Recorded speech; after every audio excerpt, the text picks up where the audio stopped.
Hello and welcome to the Inside Stylist podcast, where we talk all about interiors with interviews with interior stylists, writers and the fabulous homeware brands that make a house a home. I also catch up with industry experts in the know and get them to share all their knowledge and advice. There's so much to talk about. I'm your host, Emma Morton-Turner, an interior stylist and writer with a ton of experience. I set up InsideStylist.com so I can share all that interiors love with you. So don't forget to head on over to the website for not only the show notes from today's episode, but regular interior blog posts and a whole host of inspiration on the interior stylists and writers' profiles. But for now, enjoy the show.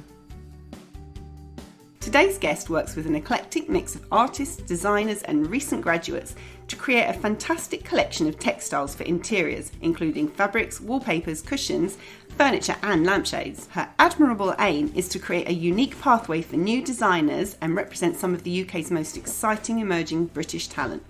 Her website provides a rare platform for these new designers to showcase their work and gain vital exposure in today's crowded marketplace. Once selected, today's guest works closely with the designer to develop the new product's colour and scale, creating a beautiful finish in repeating patterns that form a hand-picked and carefully edited interiors collection. With a focus on colour and geometric pattern, her brand has a strong aesthetic that both captures the work of the designers she represents, as well as offering a curated and coherent collection. It's my pleasure to welcome today's guest on the Inside Stylist podcast, Jenny Wingfield of Flock. Hello, Jenny. Thank you. Hello. So anyone who comes to your website sees all these products, but there's such a lovely story behind it all. And it's all about all these interiors and fabrics and things. But what's your background? What did you study? Well, I didn't do textiles. You didn't? No, to start with. When I was at school, I was doing A-levels and thinking, I was sort of very focused on textiles, but I was also really into dance and drama. And I guess I thought I could do either as an actual course or I could do either as a hobby. So I then went into the performance side. So at uni I studied performance, so dance and drama and singing, all of that. And with the hope of doing textiles alongside. Yeah. So I was still always like making things. I was always really interested in fabric and my uncle owned a fabric mill. So I was always kind of surrounded by that.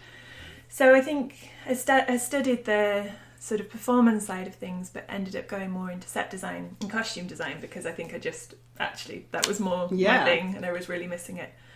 So that's what I did and just kind of found myself more behind the scenes, really, just interested in how fabric could kind of portray characters and develop scenes and sets and that sort of thing.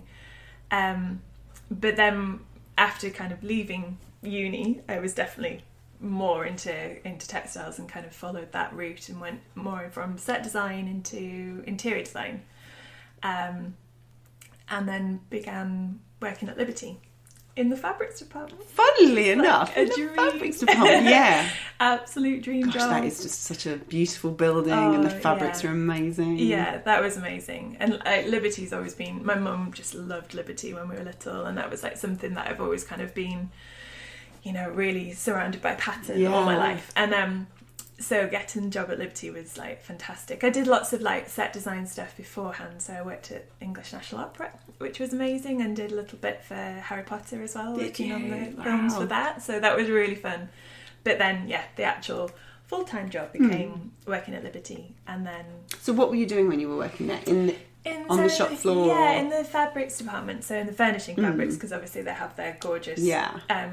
dress fabrics department. I was in furnishing fabrics, and I was working on the shop floor, but then sort of slowly began helping buy the collections for the department, because I guess the shoppers who are at Liberty are so different. It's like definitely a place where you go for something unusual. Yes.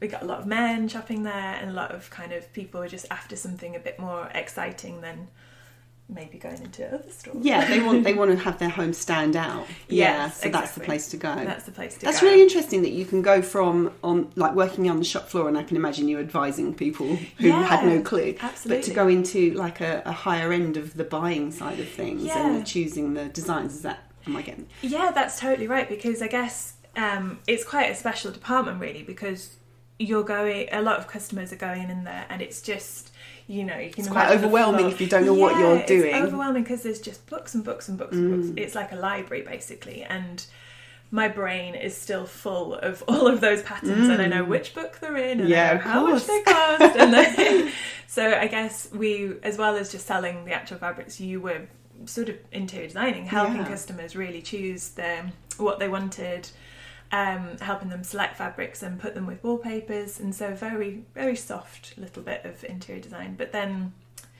I guess because we had all of the knowledge of what people were wanting, you then sort of started selecting collections that you thought would suit the buyers that were coming in. Yeah.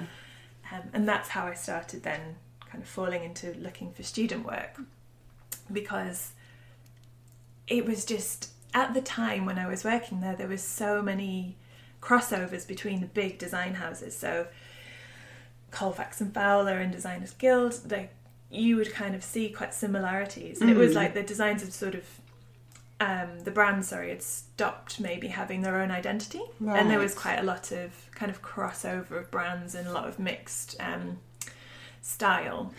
Is that kind of like when you hear like at the moment, having just been to Design Week, the big trend are like oversized flowers, so they're all doing oversized flowers, so it just feels like that's all you can get, sort of thing, in a way. And I always felt that sort of fabric shouldn't be trend led like that, because it's more of a thing that you know, it isn't something you're changing every season, so it should be something that has a brand should have their identity, and that's what you go to them for. So I think, just this repetition of trend across everyone doing a similar sort of thing just wasn't very exciting to me. But then I would go to visit a student show, a graduate show, and all this amazing work was there, and it was just like, this needs to be in the world, but how is it going to get there? So that's how I began Flock, really, just trying as a way of getting that amazing work just out into the world, and just knowing that there would be like a demand for it as well, because like I said, the customers who were shopping at Liberty were sort of after something a bit different, a bit more exciting. So did you start it kind of as a little side hustle while you were still working? Yeah, absolutely. And I was super lucky because Liberty were actually very supportive. And we just started with one design, and they sold it for us. Wow! That's the dream. That was the dream. How amazing! Wow. Yeah, they were really amazing, and just love the idea behind Flock. That's like real. That gives me warm and fuzzy feelings. Isn't it gorgeous? That's because so it was lovely. Really, super supportive, and I mean that is what Liberty is as well. It is definitely a department store that's all about nurturing new designers and finding kind of smaller brands that sort of need a bit of, you know, something a bit more artistic.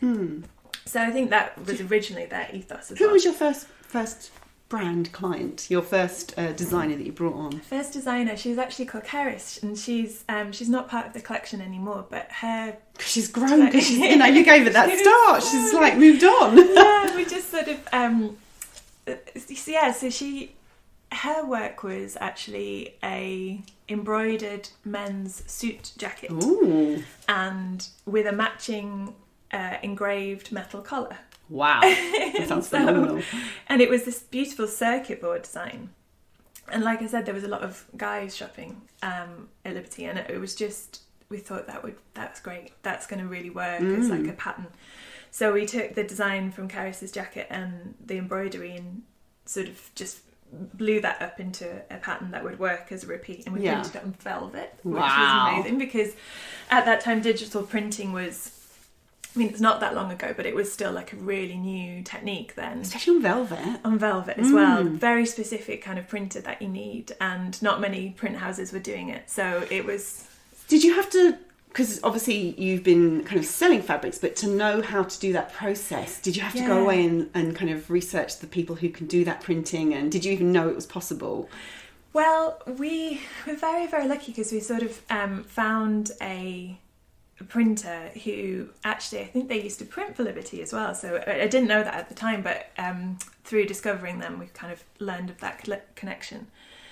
But they were just really supportive. We've been so lucky, like so many people have been so supportive of the idea basically, and wanting to sort of encourage it and help wherever possible. And I think this the printers that we found originally, they were sort of they had this new printer at the time that could print digitally, so I didn't have hardly any textile knowledge at all. So yeah, a lot of learning from them, the experts, and them just talking us through all the processes and everything, and getting to know what worked for what. And it's really interesting. And almost like if they're telling you, well, actually we can do this technique on this fabric, and you're like, ooh, what design can we put on that? It's kind of a bit of a sharing of information to make the product come out, sort of thing. Definitely quite collaborative. Yeah, I would say that. And I think it was as soon as someone suggests something, then it throws up other possibilities and can lead into I bet other your things. head must just whirl with ideas. Yeah, it was great. They were really, really good. So really enjoyed working with them. And then so that's how it began. Just one design. As that sold, built up a bit of money, did another design. And that's just very, very gently. And then eventually left, because we can make it a full-time job. So how many designers did you have on board when you left? So that's when I kind of feel like there was a flock collection, and that would have probably been 10 patterns, maybe 3 designers, but about 10 patterns in total.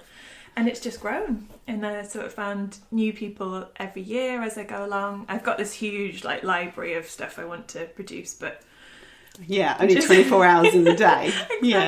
And just having because obviously it's a huge expense to kind of bring out a new collection. So you've got to just feel really confident with what you're going to produce, and just feel like it's the right thing at the right time. And so there's always a library of stuff that I like the dream design. The drawer you open when you need a bit of inspiration. You've got all those kind of designers in your drawer ready. Exactly, ready to go. So how did you come up with the name Flock? So that, to me, so Flock was always about just being very collaborative and about being kind of a group. So it kind of has a few meanings. So it's also a textile term. It's when you add velvet fibre. So you would draw out a pattern in glue. You'd add velvet fibres through a magnetic process, a charging process, which then sticks to the glue. I've amazing. got a lot of hand signals here. That's great. I can completely imagine what you're saying. So it's a really old form of wallpapers were flocked. So typically, like lots of paisley patterns and like fleur-de-lis style work, damasks. So it's a textile term. It was also about discovering new designers and them taking flight. Yes, I like this. And just a collective. So a flock. It's lovely. It's perfect name. Perfect. So tell me about how it works with the designers, because you bring them on board to Flock. How does it work? You find them at various open kind of like graduate shows. Yeah, definitely. So graduate shows, new designers is the best. It's absolutely amazing. So new designers is a trade show, technically, kind of in between a graduate show and a trade show, because it's end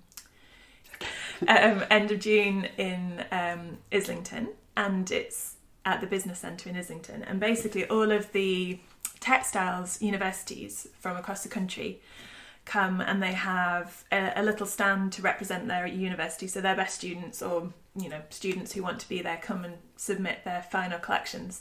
So it's like another graduate show for them, basically. So it's incredible for me, especially because I can just see all this amazing work that I wouldn't be able to get to see by going to all the different universities. And quite often they might show different things that they haven't shown in their graduate show, and they want to show something slightly different. So new designers is an opportunity to do that, and it's an opportunity for them to then kind of springboard into the professional world, and a lot of sort of buyers will go there to spot new talent, and I mean that's what I do.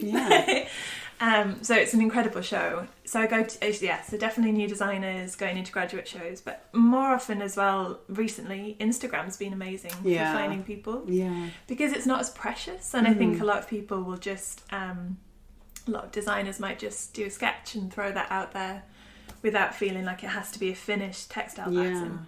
And that's what I find exciting, is like starting points of designs and ideas that can then be developed. So I'll find somebody that I think is exciting, the work's really like could be translated, and it doesn't have to be textile design. Lots of the designers I've worked with haven't come from that world, and they could be collage, or they could be screen printers, or they could be like Karis was an embroiderer, and then just taking that work and translating it into a pattern. So we'd work together to sort of kind of get that design into a flat place. And so it kind of then worked digitally to make it repeat, and we'd sort of challenge colour and scale to make it work as a repeating pattern for fabrics.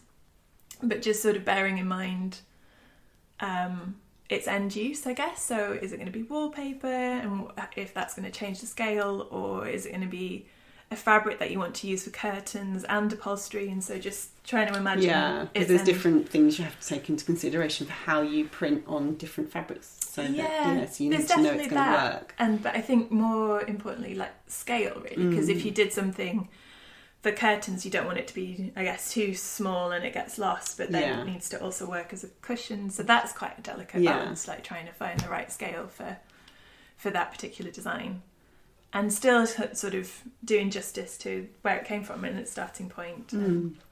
And then, so when you would find your designer and you'd come up with this idea and you agree on it, that is an exclusive Flock and the designer's design. Is that how does that work? Yes, so I guess we license it. So we've come up with the design together in a way. So it might be that it already exists as a pattern, but if it doesn't, then we would work together to make it become a pattern. And then, then I would license it.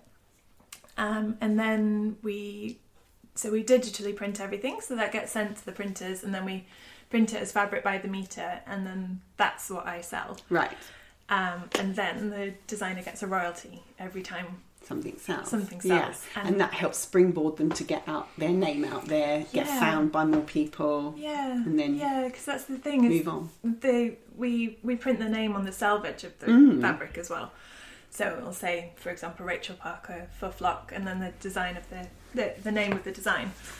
So it's just having that bit of exposure, because it's so hard once you leave uni of how are you actually just the fact that there is this whole exhibition that is just, exhibition might not be the right word, but this whole all of the Islington Design Centre is huge. I can just imagine there being hundreds of people all with the same goal to make it big in textile design. So the fact that there's so many people out there, I can imagine it's quite a crowded market, I think, really. There's definitely that. So I think if you're wanting to get your work to be seen as a designer in your own right, that's really hard. And I think if you're wanting to, quite often people would get assigned to a different house, so they might get like a job at Designers Guild, for example, but they're designing for that brand. Yes. So no one ever knows. No, I was going to say then work. It's a Designers Guild fabric. Yeah. It's not this designer at Designers Guild. Yeah. Exactly. So just becoming a designer in your own right is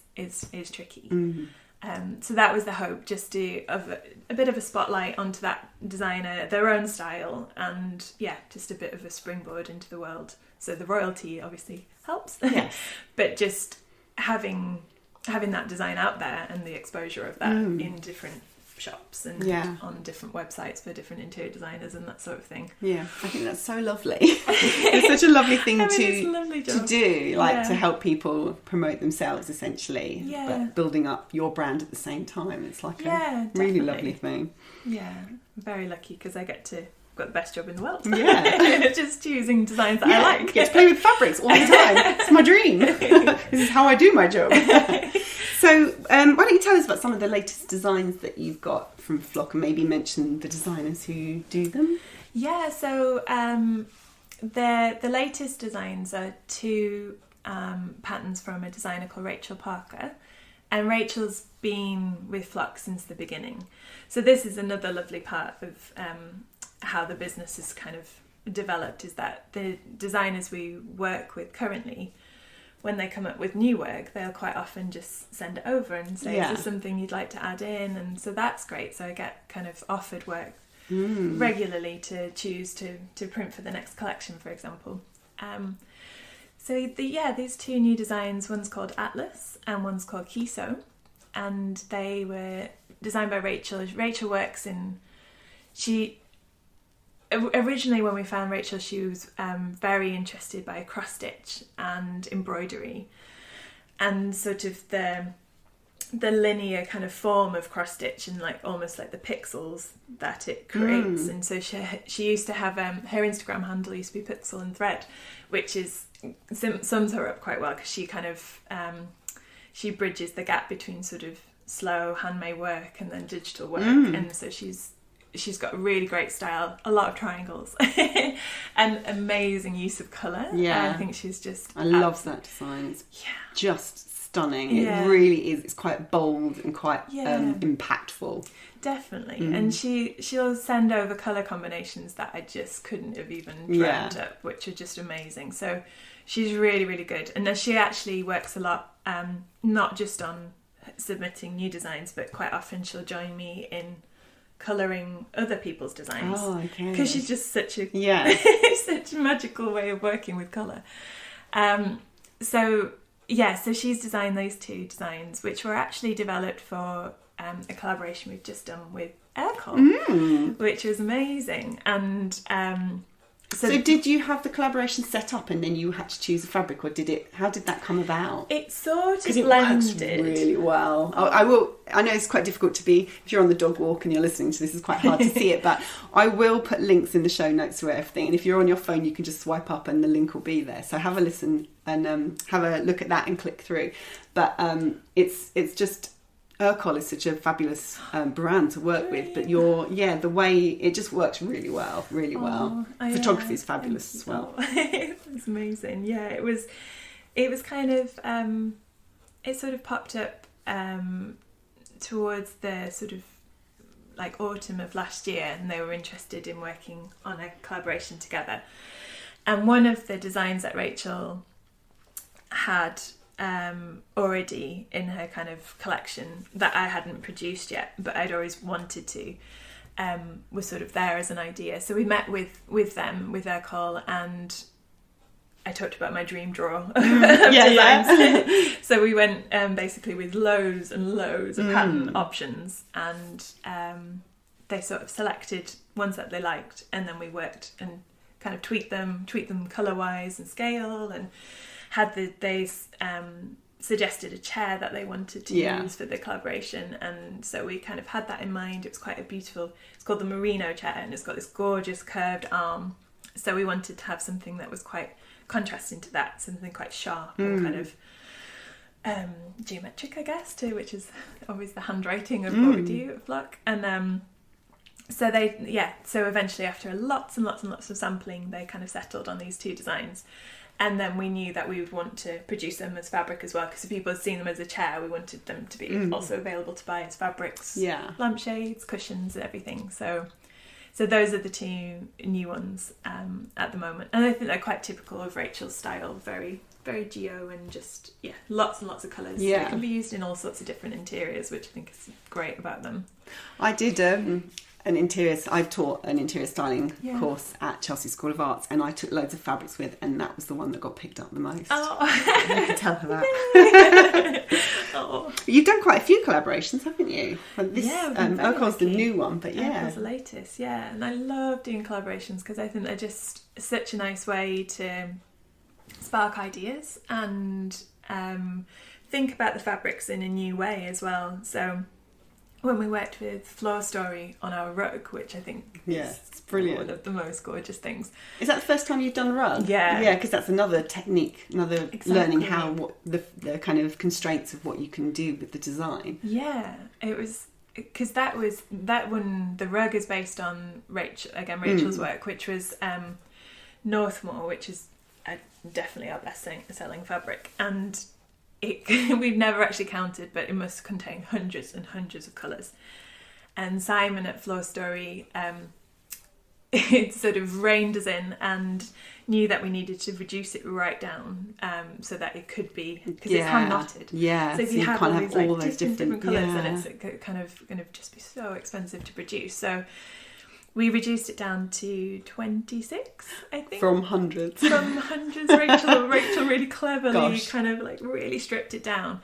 But it still feels like a super colourful piece. And I think it was so nice to see it as a rug because it almost becomes like a canvas. So then the work becomes like artwork again. And originally that design was a collage of Rachel's. So it was a tiny little paper collage. So it was almost like it's been transformed into fabric, which would then become quite a 3D sort of end use for that. Maybe it's going to be a sofa or folded into curtains or whatever. And then to see it translated back into the rug and just like a flat surface was lovely. Really, really amazing. Still get very excited when those sell. So, well, you do lots of different things, don't you? So is there you just said that design does really well, but do people buy more fabrics? What sells, like, what flies off the shelves more? Is it like fabrics, wallpapers, cushions? Definitely fabrics, and I think that's because we just started with fabrics. So I think that's what people know us for. I think 2 years ago now, year and a half ago now, we brought out wallpapers. So that's still becoming something people know us for. But yeah, definitely it seems to be fabrics, and that one, especially the Northmore, is definitely a bestseller. And consistently, I mean, it's one of our oldest designs, but it consistently has been a bestseller. And I think, do you keep everything in all the time? Like, well, yeah, because I love them all. I can't let them go. Yeah, so you just kind of keep adding to your collection so that they just grow and grow. It seems to be that way at the moment. I think if a design would, stop selling them, we probably would discontinue it. But at the moment, it's just keeps growing. And I think it's just interesting to see how people end up using them, because it can be so many different. Like the Northmore design I keep talking about, that one is quite often we have it in 2 scales. So quite often people will use the really large scale for curtains and then mix it in with like a little small scale cushion to go alongside it. Yeah, I love that. Yeah. So yeah, and then we did an archive collection last year, which was really interesting to work on, where I sort of worked with a pattern archivist studio, and they helped me choose some amazing patterns that basically they've just got this gorgeous studio which is floor to ceiling plan chests, just full and full and full of all these patterns that have come from old pattern books from mills. So when mills are closing down, all their tiny little painted patterns which would have been printed on fabrics go into auctions or are available to... Oh my god, that sounds amazing. Yeah, they're amazing. So I spent some like really dreamy days just like delving through all these patterns to find stuff that I thought would sort of sit alongside our really colourful geometric collection, really modern collection. But it was a really old. These were all really old designs from like 1890s, so really old stuff. But they sit together really well. And the hope was just to try and prove that pattern can be really timeless and sort of work together. And because I guess what I'm always trying to do is just have a collection that feels quite eclectic, but you can pull all sorts of parts together and it still feel like it has a cohesive look. And it's kind of nice to see what's next. They're always checking in to see what the latest designs are. Yeah, definitely. Yeah, I think that's going to be something that just keeps growing. I mean, I'm always just finding stuff that I think is great, so I just see that kind of keeping expanding, really. Yeah, this would be a good point to mention your website and your Instagram so people can kind of find you. Obviously they're going to want to see what we're talking about. So the website is flock.org.uk, and Instagram, where if you want to see pictures straight away, or you can see them on the website obviously, but also Insta is at Studio Flock, so you can kind of catch up and see what we're talking about. So what would you say has been the highlight so far since you've started Flock? Well, you can have more than one. I think, really early on, one of the highlights was getting our first stockist in the US, I think, which was amazing. Not just UK. Not just UK, no. We do a lot of work with interior designers in the US, and especially a showroom called Studio 4, and they're just brilliant, and they've got like a really, really lovely collection. So thrilled to be part of their collection. How did that happen? Yeah, actually, I was just thinking because I met you through Abigail Edwards, who I recorded a podcast with ages ago. And hi, Abby.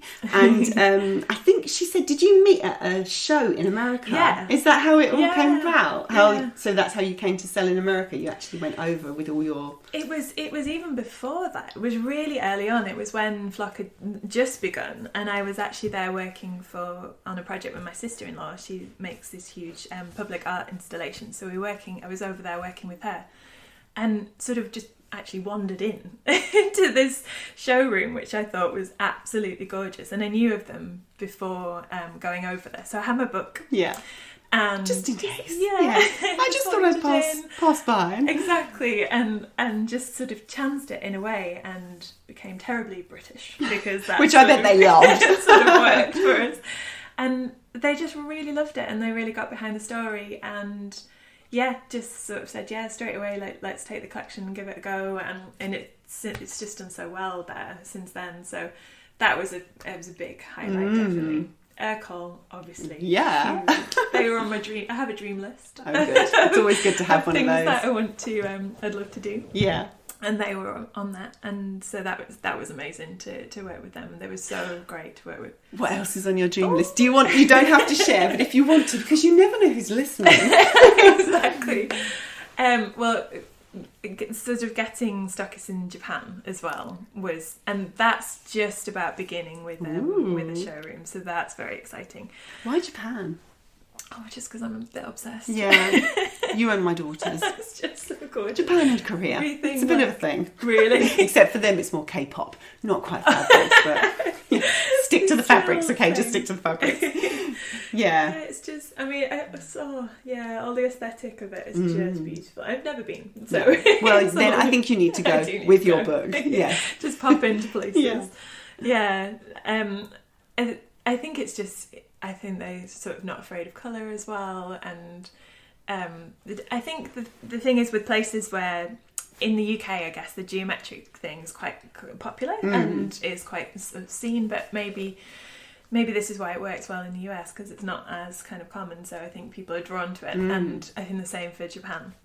So yeah, that's definitely was on the list and is beginning to happen, and I really, really would love to produce tiles. Which I'm trying to work on as well, because that just seems like such a playful way of creating pattern. Yeah. My mind's whirring. Yeah. You see it working. I'm just thinking those geometric patterns on tiles would be amazing. Would be great. Yeah. Because you could just you would have like a range that you could just then mix and match together and create your own. So then you become the pattern maker in a way, which I think is quite like nice. Scale as well, different scales. Like you're saying, like a larger scale for a curtain and a smaller one for a cushion. Yeah. Like that with tiles as well would be amazing. Yeah, to really kind of mix it up. Tile manufacturers, listen up over here. That would be great. So what's next? What are you working on at the moment? Well, this is always like a fun time of year actually, because it's kind of generally trying to bring stuff out for September. So just sort of working on what that is going to be. And then it is always quite a quick turnaround. I mean, I do have designs that I would like to produce ready for then, but also it's the summer when I find the work in a way. So it's the graduate shows, it's now finding all the designs. So this is an exciting time because I'm going around visiting universities and finding new graduates and sort of just preparing things really. So lots just of preparation at the moment. Playing with colours, that's the hardest thing, is just limiting them. I just want to do them all. Just very obsessed with colour, always have been. And I think that's quite hard sometimes to refrain from doing too much and kind of paring it back, because it's still someone's home. It still has to be something that's like livable, and it can't just be as crazy. You could do that in cushions, but I guess with what we do is mainly the fabric by the metre. It has to be flexible to work with all sorts of different application. So yeah, just toying with lots of colour ideas and just trying to finalise what to do.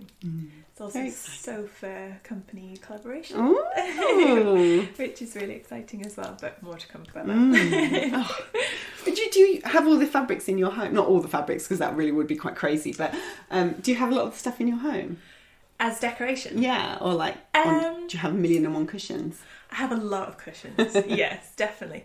I mean, I'm obsessed with so many different designers. So I do have a lot of Flock, but I have a lot of other. I really, really love all the Sphinx Tens collection. The colours from that are just they're my kind of colours. So I have a lot of Sphinx Ten fabrics in the house, and lots of like designers who I've met on trade, like we talked about meeting Abigail that way. I've met so many different designers doing different trade shows, and it's quite often you might swap a product. So you're like, I love one of those. Can I give you one of mine? Oh, that's so lovely. It's really nice. That's you really come lovely. away from trade shows with lots of it's a bit like bits and bobs. I kind of think it's like when I interview people, like I then want a product from them because I've connected with them and I have I feel like they're a new friend. So I've got all little bits and pieces around my house from people that I've met, and it's that sort of thing, isn't it? You kind of it's more personalised to you because of that.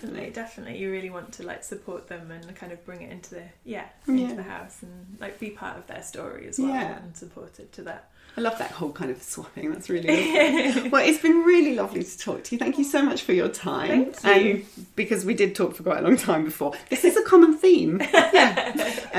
Also, if anyone is interested in sending ideas or their designs over to you, is that okay? Absolutely. Yeah, you're up for some people to send stuff over to you. Yeah, definitely. Always looking. Quite often people send CVs in, but that's probably not as helpful. Pictures. We need lots and lots of pictures. Yeah, so just portfolios or just ideas of designs are always interesting. Brilliant. I always love receiving those emails. And they can just contact you through the website. Through the website, yes. So that was flock.org.uk for anyone listening at the end. Brilliant. Well, thank you, Jenny. It's been an absolute pleasure to chat with you today. Thank you. Thank you.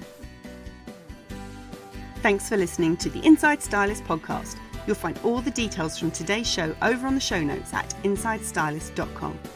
If you enjoy the show, I'd love it if you would head on over to iTunes and rate and review it. It's the best way to help other people find the show, and I'd really appreciate it. Until next time, bye for now.